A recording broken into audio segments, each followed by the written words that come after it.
Hi, this is Lorena from Ink and Lace, and today I would like to show you a special Romanian point lace cord that is used at edging of lace pieces or in center pieces when you do embroidery work that is attached to the Romanian point lace. I'm using the yarn art tulip thread for this one. It is a bit shiny, and I would like to show you that this thread works very well in creating Romanian point lace pieces and Romanian point lace cords. This is a simple cord that is done using this thread. It is very shiny, it's a 3D, and I love to work actually with these type of threads because they are pretty much like jewelry. That's I like to create jewelry pieces with them. Not that cotton is not good, it is specifically great for Romanian points lace, like you can see in the piece in front of me. But back to the cords. Now for this cord I'm using a number 6 tulip crochet hook. It's a number 1. Sorry, it cannot focus, but trust me, it is a number 1 tulip number 6 hook, 1 mm. Right? Okay, and I would like to show you how to make this specific cord braid.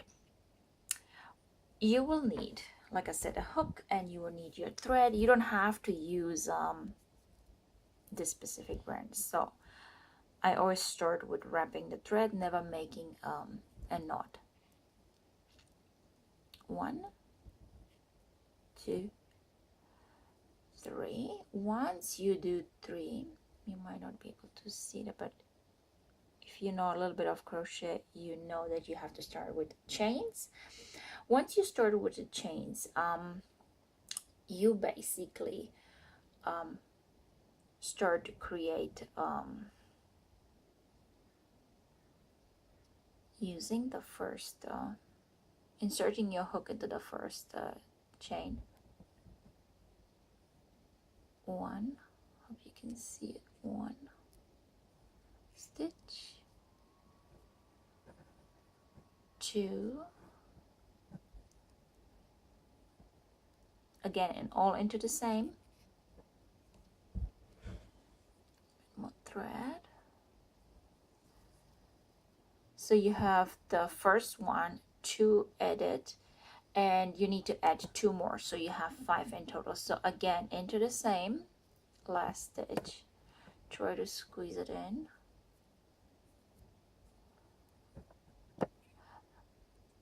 If you worked Romanian point lace threads before, you know that every beginning of every type of cord looks like a disaster.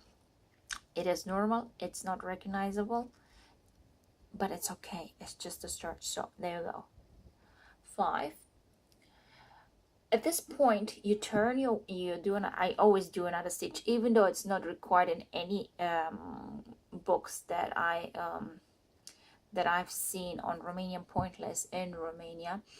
I've always learned from my grandmother that you always add 1 chain stitch. You need to have a little bit of room to work, right? So let's see how it started. See, right? Okay, when you do Romanian point lace cords, it's very important that you always turn your work, right? So you do this extra, and you do 1, 2, 3. Always 3, remember? So let's go back. What did we do so far? We did 5 stitches in 1. I do always the extra. And now we start turning your work, like I said. 1, 2, 3, and 4. It's a bit slippery to see because of the shininess of the thread. In the last one, this one, the first, from the first row, the 3 stitches, we start to repeat the process. So 3, and there we go. 1,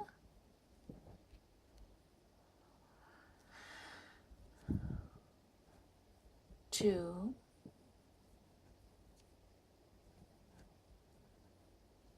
3. But we count the first one as well, so it's 4 in total, so we have to do 1 more only. Remember, the magic number is a 5. We do 1 extra, we turn our work, and we start to crochet simple stitches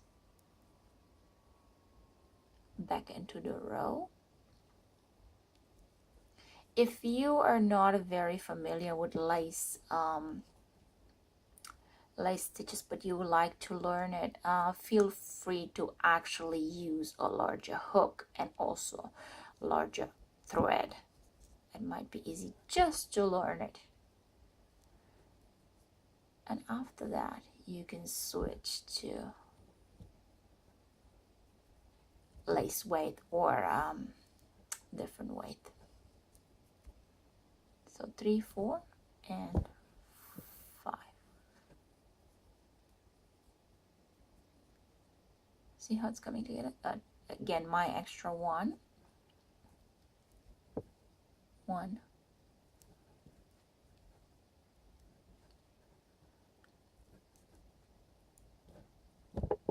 2, 3, 4, and 5.